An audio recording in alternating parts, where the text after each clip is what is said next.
우리가 이 땅에서 잘 사는 것들이 행복에 굉장히 많은 축복이 됩니다. 우리나라가 이만큼 잘 사는 거 참 대단한 것입니다. 우리 행복하게 사는데 많은 밑거름이 됩니다. 우리가 자녀들을 공부시키기 위해서 우리 부모님들이 얼마나 수고 많이 하고 얼마나 희생을 많이 했습니까? 교육의 뜨거운 열정 가운데 대한민국이 하나님의 축복 가운데 잘 사는 나라가 되었습니다. 이 잘 산다는 거 참 대단한 겁니다. 그 좋은 것이 아닙니다. 우리가 잘 사는 거 계속 지키고 나가는 것이 소중합니다. 우리 자녀들이 좋은 학교 나오고 좋은 데 취직하고 또 돈 많이 벌고 하는 거 참 소중합니다. 잘 되는 건 소중합니다. 세계적 인재가 되는 거 굉장히 소중합니다. 현은수 교수님 상진이가 지금 42인데 미 연방의 차관보 법제처장이 되었습니다. 많은 분들이 현 교수님께 물어봤어요. 어떻게 키우면 자녀가 미국에서 그 높은 자리까지 잘 될 수가 있습니까? 근래에 현 교수님하고 아들 현상진하고 대담한 내용을 제가 잠깐 읽어보니까 그 아들이 이런 얘기를 해요. 아버지가 고난 교육시켜준 거 너무 감사하다고. 중학교 다닐 때에 보훈에 가서 시골 생활하게 하고 할머니가 살던 집에서 살면서 밭일도 하고 똥찌개도 똥도 퍼나르고 이런 게 했던 거 너무너무 감사하다고. 서대문 교도소에 가서 독립운동하는 사람들, 순교한 사람들 그런 거 본 거 너무 감사하다고. 고난받는 교육이 자기를 이렇게 만들었다고. 미국이라는 나라는 능력 있는 사람이 너무나 많기 때문에 결국 인성을 평가해서 자기가 법제처장까지 올라왔다고. 본인의 이야기를 한번 들어봤는데요. 고생하는 거 다 힘들죠.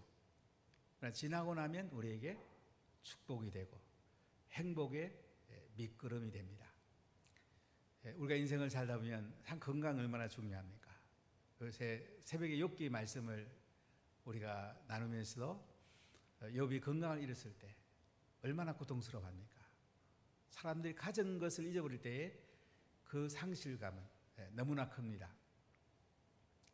우리 인생을 살다 보면 여러 가지 조건들 참 좋은 것들이 많이 있습니다. 이걸 갖추는 거 우리에게 참 소중합니다. 근데 이것만 갖고는 안 된다는 거죠. 사람 관계가 다툼이나 분쟁이 있으면 행복할 수가 없습니다. 그래서 우리에게 겸손은 행복의 열쇠입니다. 하늘문을 여는 열쇠가 인간관계의 겸손입니다.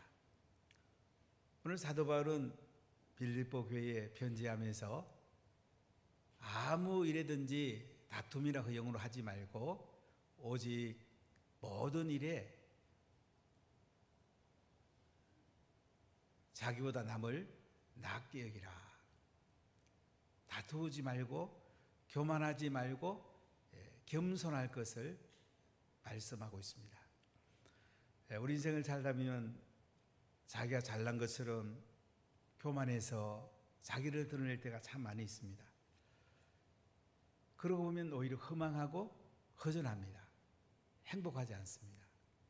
나를 내려놓고 상대방을 섬기고 겸손하게 살아갈 때에 하나님 것을 하나님께 드리면서 우리가 겸손하게 살아갈 때에 우리는 행복을 붙잡을 수가 있습니다.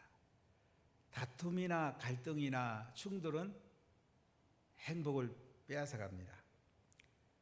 그러나 우리가 겸손히 상대방을 귀히 여기고 섬길 때에 우리는 행복이라는 아름다운 복을 누리게 됩니다.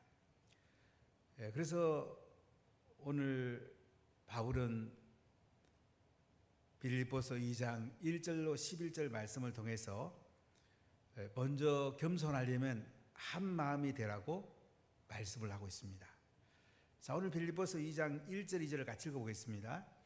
그러므로 그리스도 안에 무슨 권면이나 사랑의 무슨 위로나 성령의 무슨 교제나 긍휼이나 자비가 있거든 마음을 같이 하고 같은 사랑을 가지고 뜻을 합하며 한 마음을 품어. 여기 보니까 겸손하려면 마음을 같이 하고 같은 사랑을 가지고 뜻을 합하며 한 마음을 품어야 된다. 한 방향으로 한 마음을 품을 때 우리가 서로 세워주게 되고 겸손하게 된다는 것입니다. 운하교회의 한 사명과 한 비전을 따라서 우리가 한 마음을 품을 때에 우리가 겸손할 수 있다는 거예요. 이 마음을 같이 하여, 마음이란 단어가 원어적으로 보면 생각이라는 단어와 같습니다. 지정의를 같이 한다. 같은 사랑을 갖는다. 뜻을 합한다. 한 마음을 품는다. 생각이 하나 될 때에, 방향이 같을 때에 우리가 겸손할 수 있고 아름다운 공동체가 될 수가 있습니다. 자, 그러려면 우리가 어떻게 해야 될까요? 1절 다시 한번 읽어볼까요? 그러므로 그리스도 안에 무슨 권면이나 사랑의 무슨 위로나 성령의 무슨 교제나 긍휼이나 자비가 있거든. 우리가 권면하려면 그리스도 안에서 권면해야 됩니다. 이 권면이라는 것은 헬라어로 찾아보면 파라클레이토스,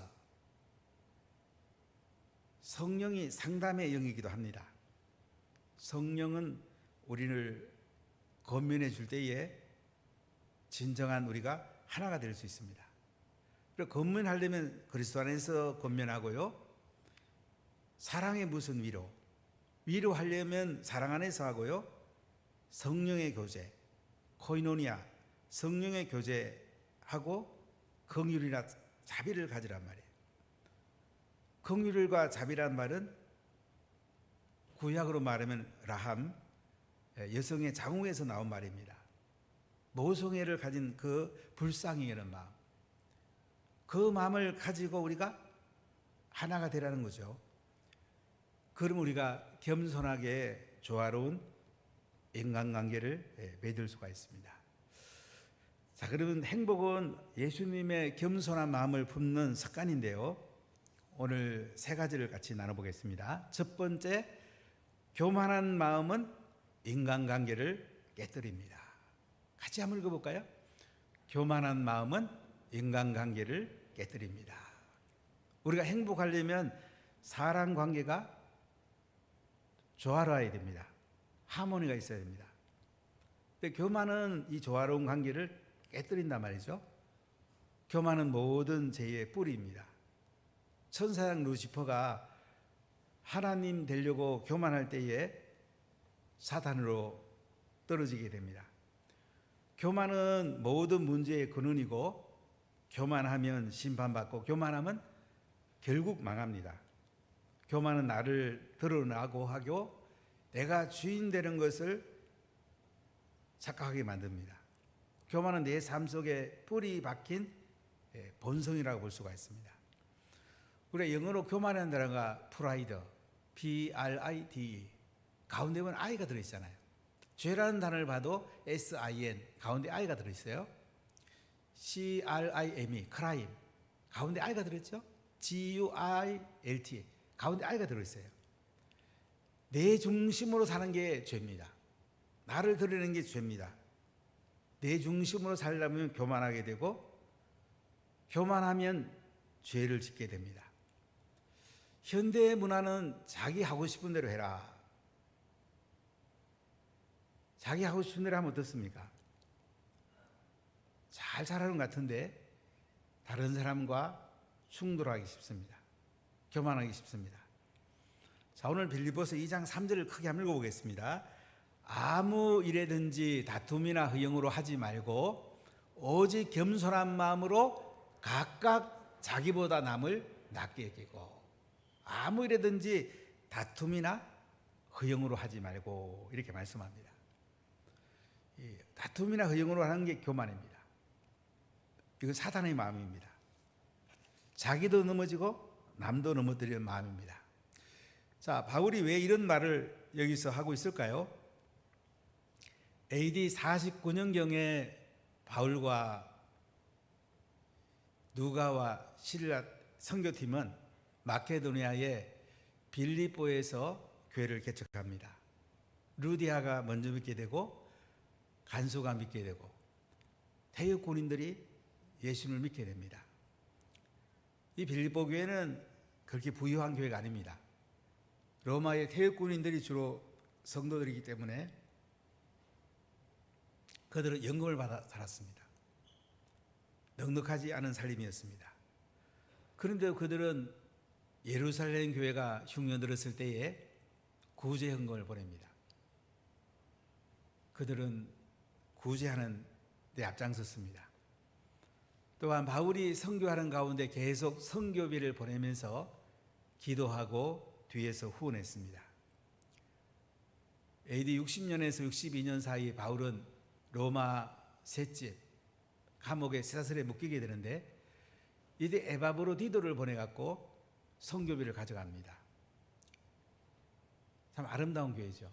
근데 에바브로디도 편에 들어보니까 성도들 간에 분쟁이 있다는 이야기를 듣게 됩니다. 리더십 사이에 서로 다툼이 있다는 이야기를 듣게 됩니다. 우리 빌보서 4장 2절을 같이 읽어볼까요? 내가 유오디아를 권하고 순두개를 권하노니 주 안에서 같은 마음을 품으라. 여기 유오디아와 순두개는 빌보 교회의 지도자입니다. 이 두 사이가 안 좋습니다. 두 사이에 다툼이 있습니다. 그래서 바울은 유오디아를 권하고 순두개를 권하면서 나의 기쁨을 충만하게 해라. 너희들이 화합하고 하나가 되어갖고 겸손히 서로 섬기면서 나의 기쁨을 충만하게 하라고 권면하는 것을 볼 수가 있습니다. 빌립보 교회는 다 좋은데 분쟁이 있었습니다. 자, 이것을 생각하면서 이제 바울이 권면한 편지를 합니다. 아무 일에든지 다툼이나 허영으로 하지 말고. 다툼이란 말은 무엇입니까? 이기적인 마음입니다. 내가 잘 되려는 마음입니다. 자기가 중심이 되려는 마음입니다. 자기 자신의 생각 속에 다른 사람에 대한 배려는 없고 자기 자신을 높이고자 하는 마음이 여기 나오는 다툼입니다. 내가 잘 되려고 하다 보면, 내가 잘났다고 하다 보면 다투기 쉽습니다. 이건 교만에서 나오는 것입니다. 그래서 바울은 다투지 말아라 이렇게 말합니다. 우리 잠언 13장 10절을 같이 읽어보겠습니다. 교만에서는 다툼만 일어날 뿐이라 권면을 듣는 자는 지혜가 있느니라. 교만에서는 다툼만 일어난답니다. 자, 우리 야고보서 3장 16절 읽어볼까요? 시기와 다툼이 있는 곳에는 혼란과 모든 악한 일이 있습니다. 시기와 다툼이 있는 데는요, 혼란과 모든 악한 일이 있답니다. 그렇기 때문에 다툼이 있는 곳, 이기적 야심 가운데 자기가 잘 되려는 것, 이 교만이거든요. 그러니까 다툼이나 허영으로 하지 말고, 허영은 무엇입니까? 자기를 과장하는 거죠. 헛된 영광입니다. 자신의 영광을 추구하는 것입니다. 나 아니면 안 된다. 내가 최고다. 그러고 나면 다툼이 일어나고 자기 이름을 드러내려고 하면 사람관계가 깨어지게 됩니다. 자기를 내세우는 것, 자기를 과장하는 것이 허영입니다. 오늘 현대문화를 보면 허영을 부추기는 문화죠. 각종 SNS나 또는 여러 가지 광고를 보면 자기를 과장해서 자기를 돋보이게 해서 자기를 세우는 문화입니다. 다른 사람을 넘어뜨리고라도 자기를 과장하고 세우는 이 허영, 이것이 사랑관계를 깨뜨리는 거죠. 결혼식 하더라도 검소하게 서로 행복하게 하면 되는데 결혼 비용을 꼭 많이 들여야지 아주 결혼식이 좋은 것처럼 허영에 사로잡히면 안 된다는 것입니다. 자, 우리 갈라디아 5장 19절부터 21절을 한번 읽어볼까요? 육체의 일은 분명하니 곧 음행과 더러운 것과 호색과 우상 숭배와 주술과 원수 맺는 것과 분쟁과 시기와 분냉과 당 짓는 것과 분열함과 이단과 투기와 술 취함과 방탕함과 또 그와 같은 것들이라 전에 너희에게 경고한 것 같이 경계하노니 이런 일을 하는 자들은 하나님의 나라를 유업으로 받지 못할 것이요. 다툼이나 허영은 육체의 일이고요, 하나님 나라를 유업으로 받지 못한다고 합니다. 결국 교만에서 나오는 이 다툼이나 허영은 하나님 나라를 유업으로 얻지 못하는, 결국 행복을 가지 못하는 아주 우리에게 가져서는 안 되는, 우리를 망하게 하는 거라는 거죠. 그렇기 때문에 교만은 결국 내가 무너지게 되고요, 내가 망하게 되고요, 남도 무너뜨리게 됩니다. 교만한 마음은 인간관계를 깨뜨려요. 그래서 우리가 겸손한 마음을 가져야지 인간관계를 세울 수가 있습니다. 자, 두 번째 우리 주제를 한번 같이 읽어봅시다. 겸손한 마음이 인간관계를 세웁니다. 행복은 어떤 면에서 선택이고요, 행복은 습관입니다. 어떤 습관, 어떤 인격을 가지는가가 행복에 가장 중요해요. 교만과 겸손은 동면의 양면 같습니다. 앞에 보니까 겸손이 써 있고 뒤에 보니까 교만이 써 있어요. 우리가 선택에 달린 거예요. 우리가 겸손을 선택하면 우리는 인간관계가 조화롭게 되고 다른 사람을 세우면서 결국 나도 세워지게 됩니다. 우리가 결혼하면 50대 50으로 온전히 하나가 될 것이라 생각해 보지만은 100 플러스 100을 해도 온전히 하나가 안 될 수도 있어요. 우리가 예수님만이 하나가 되어야 되는데 허영이나 다툼으로 살다 보면 사람들은 서로 무너뜨리게 됩니다. 자, 그래서 빌립보서 2장 3절 다시 읽어보겠습니다.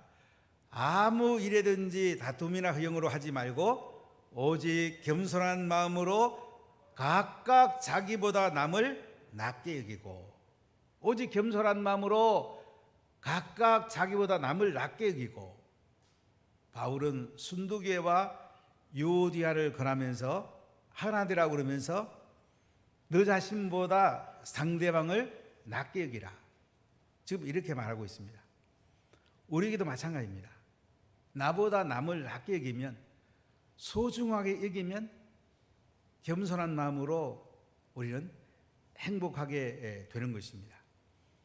오늘 현대문화를 보면 자기를 과장하고 자기를 드러내고 자기를 상품화하고, 그럼 행복한 것 같은데 실상은 허전하고 헛된 것을 하고 때로는 자살까지 하는 이런 엄청난 일을 겪게 됩니다.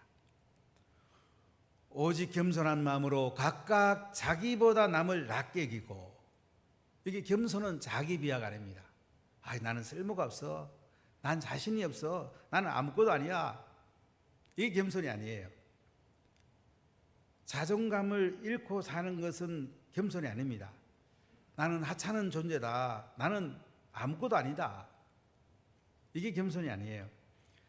겸손은 자신을 소중한 존재로 여기되 자신의 참된 자기됨은 자신만을 생각하거나 자신만을 위해서도 결코 이루어지지 않음을 깨닫고 나의 나됨을 하나님의 은혜로 발견하는 것이, 이게 겸손입니다. 겸손은 자신이 소중한 만큼 나와 관계 맺는 사람들도 소중히 여기고, 나보다 남을 낮게 여기는 삶의 자세가 바로 겸손입니다. 남의 장점을 보고 남의 소중함을 점점 인식하면서 내가 더 겸손해지는 것, 이 관계의 행복입니다. 그러니까 겸손이라는 것은 상대방을 세워주는 거예요. 상대방을 귀하게 여기주는 겁니다. 상대방이 잘 살 때에 박수 쳐주는 거예요.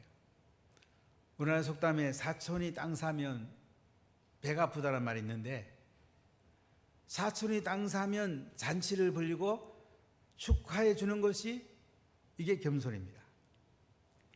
바울은 겸손한 사람들은 항상 나보다 남을 낮게 여긴다고 오늘 말씀하고 있습니다. 남을 낮게 여기다 보면 어떻게 될까요? 그 상대방도 나를 귀하게 여기지 않겠습니까? 겸손은 자신의 약점에 대해서는 정직한 마음의 자세고요, 자신의 장점에 대해서는 교만하지 않는 마음의 중심된 균형을 가지고 있는 올곧은 마음입니다.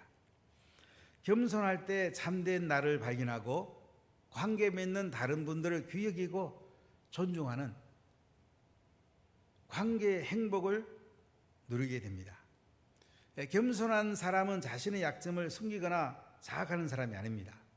오히려 약점 때문에 장점을 더 극대화하고 약점을 진솔하게 받아들이고 보완하여 건강한 자아를 가지게 되어서 관계 맺음에 기쁨을 심어주는 행복의 실력자입니다. 자, 왜 이토록 겸손한 마음을 가지라고 말할까요? 겸손한 사람에게는 하나님의 축복이 있습니다. 어떤 축복이 있을까요? 자, 야고보서 4장 6절을 크게 한번 읽어볼까요? 그러나 더 큰 은혜를 주시나니 그러므로 일렀으되 하나님이 교만한 자를 물리치시고 겸손한 자에게 은혜를 주신다 하였느니라. 아멘. 하나님은요, 교만한 사람을 물리치시고요, 겸손한 자에게 은혜를 준답니다. 교만은 하나님마저 자기를 이용 도구로 삼고요, 자신이 하나님인 양 착각하게 만드는 거짓령에 속게 됩니다. 교만한 사람은요, 자신이 교만한 줄 몰라요. 교만은 무서운 질병입니다. 교만은 인간관계를 행복의 싹을 잘라버립니다. 교만은 결국 사단에게 이용당합니다. 겸손은 끝까지 자기를 쳐서 십자가에 못 박아 죽으신 예수님의 은혜가 임하면 우리는 겸손하게 됩니다. 하나님은 겸손한 자에게 은혜를 베풉니다. 여러분, 물도 위에서 내려오잖아요. 나를 낮추고 내가 겸손해질 때에 하늘의 온갖 좋은 것들이 하나님께서 내게 임하게 해줍니다. 하나님이 내게 가득가득 채워줍니다. 하나님은 겸손한 사람에게 존귀하게 해주시고 또 다른 사람의 일도 잘 돌아보게 해줍니다. 자, 우리 빌보서 2장 4절을 읽어보겠습니다. 각각 자기를 돌볼 뿐더러 또한 각각 다른 사람들의 일을 돌보아 나의 기쁨을 충만하게 하라. 교만한 사람은요, 자기 일도 안 돌보고 남의 일도 해방 놓습니다. 함부로 말합니다.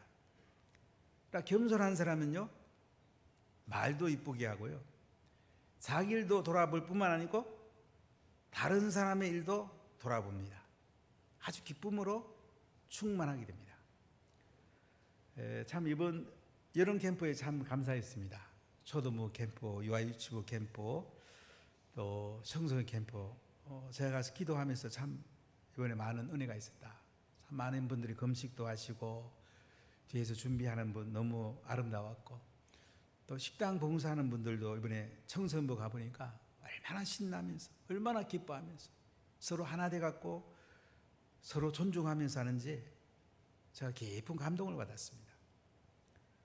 또 샬롬 수양원을 운영하는 권사님이 차 한잔하자고 그래서 방에도 갔다가 참 너무 목회자를 귀하게 여기셔서 정말 미안했고 정말 고마웠습니다.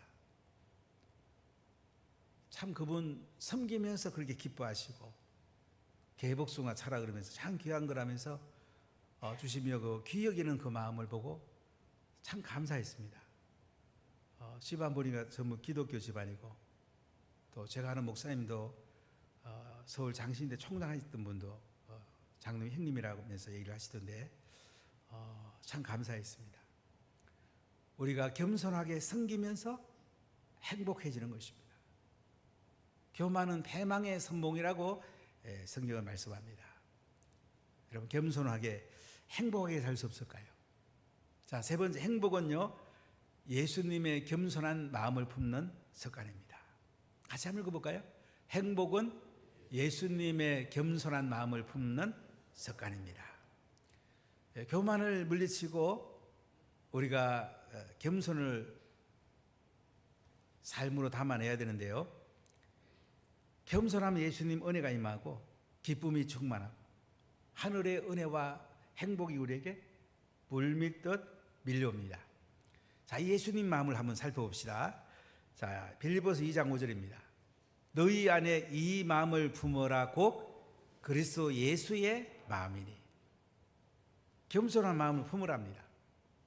그리스도 예수의 마음이랍니다. 관계 갈등이나 다툼은 교만에서 온다는 거죠.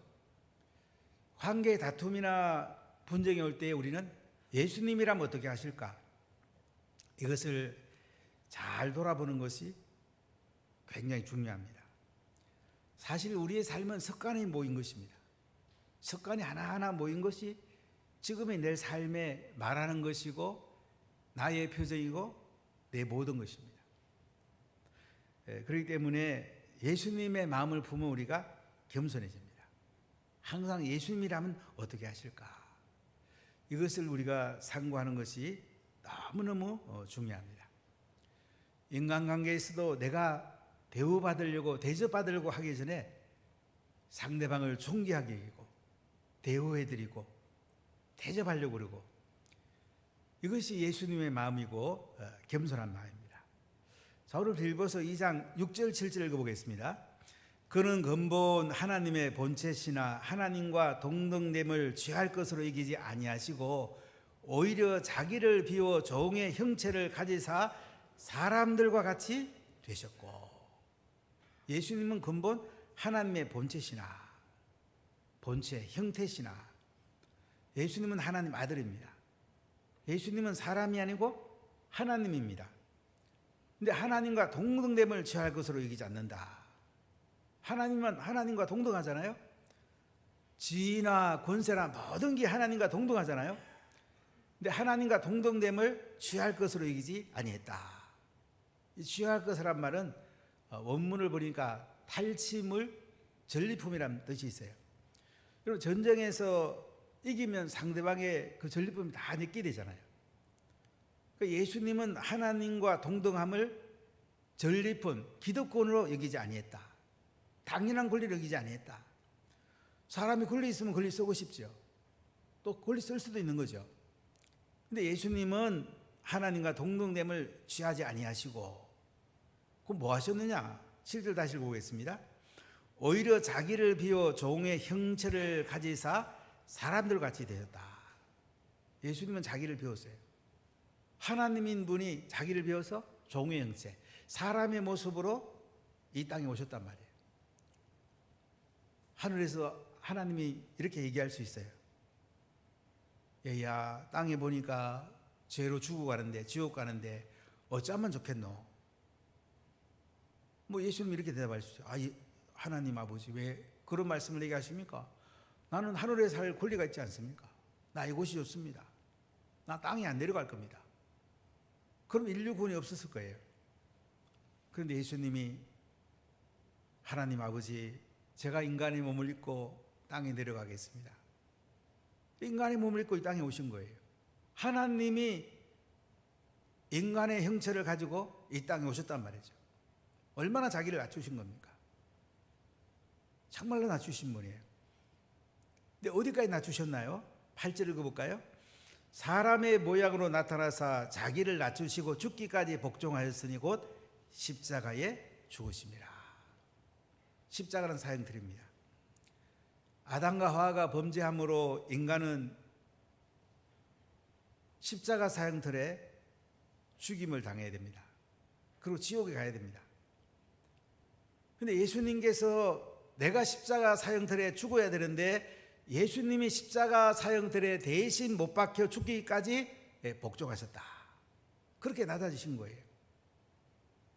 예수님의 겸손은 하늘 보좌로부터 인간의 몸을 입으시고 십자가에 내가 죽어야 되는데 예수님이 대신 죽어주시는 여기까지 사형수까지 가장 낮은 데까지 예수님이 내려가셨다는 거죠. 이것이 진정한 겸손입니다.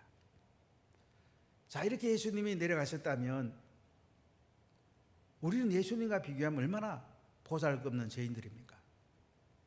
우리는 죄성 덩어리잖아요. 그래서 우리는 낮아지는 것이 나도 살고 남도 살리는 것입니다.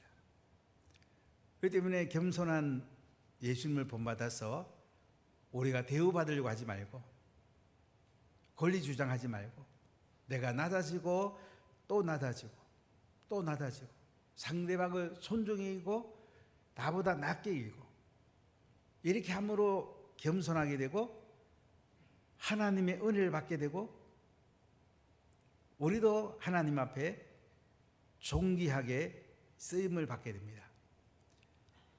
인간관계가 깨지는 건 간단합니다. 내가 대우받으려니까, 교만하니까, 내 자리 내놓으라니까.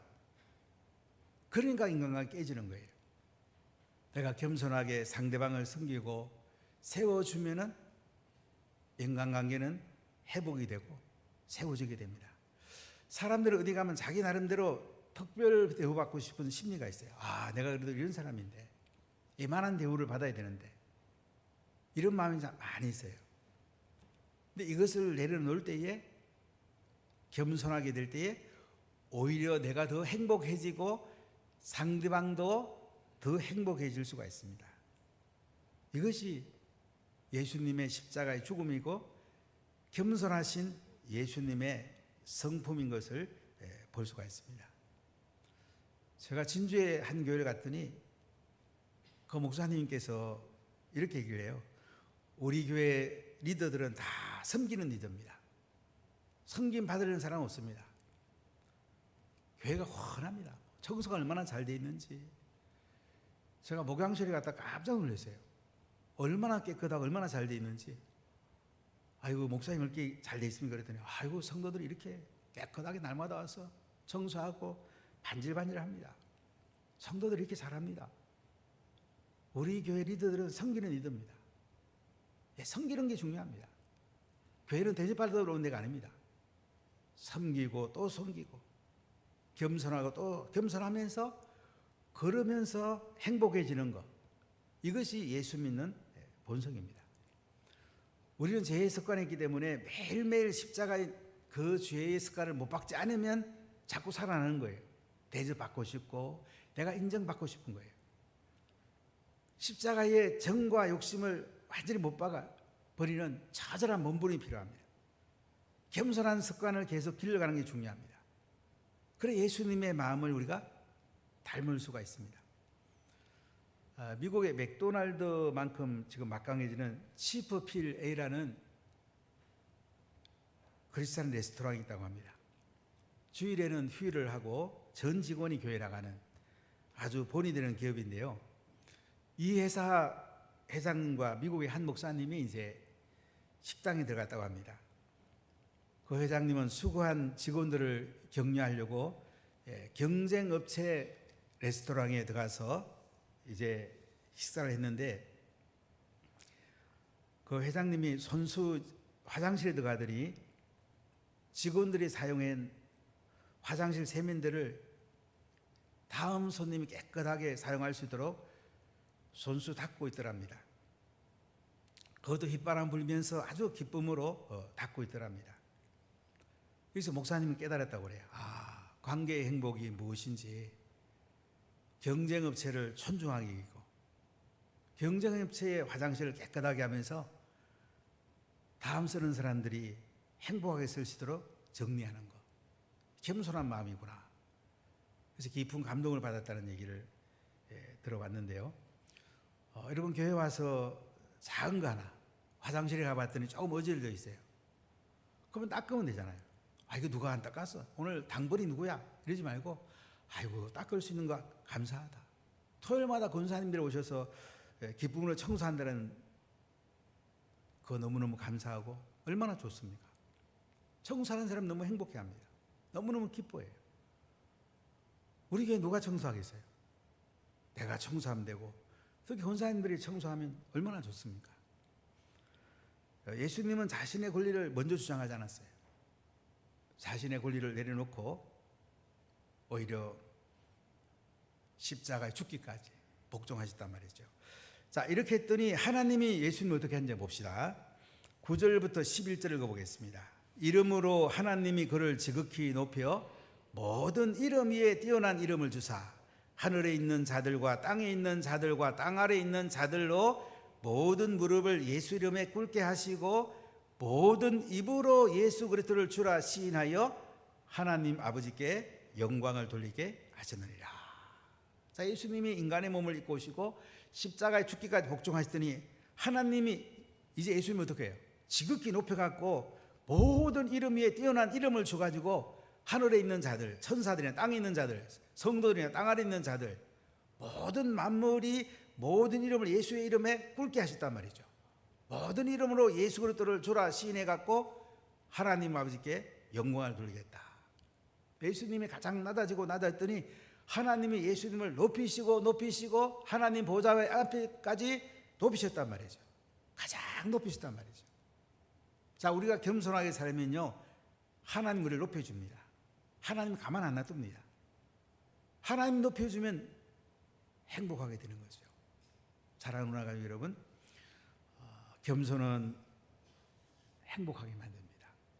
예수님 마음은 겸손한 마음입니다. 행복은 예수님의 겸손한 마음을 내 마음에 품는 습관입니다. 계속 내가 겸손해지면 상대방을 존중해주면 상대방도 행복하지만 내가 더 행복해지는 겁니다. 이게 예수님 마음입니다. 우리 예수님 마음을 품어봅시다.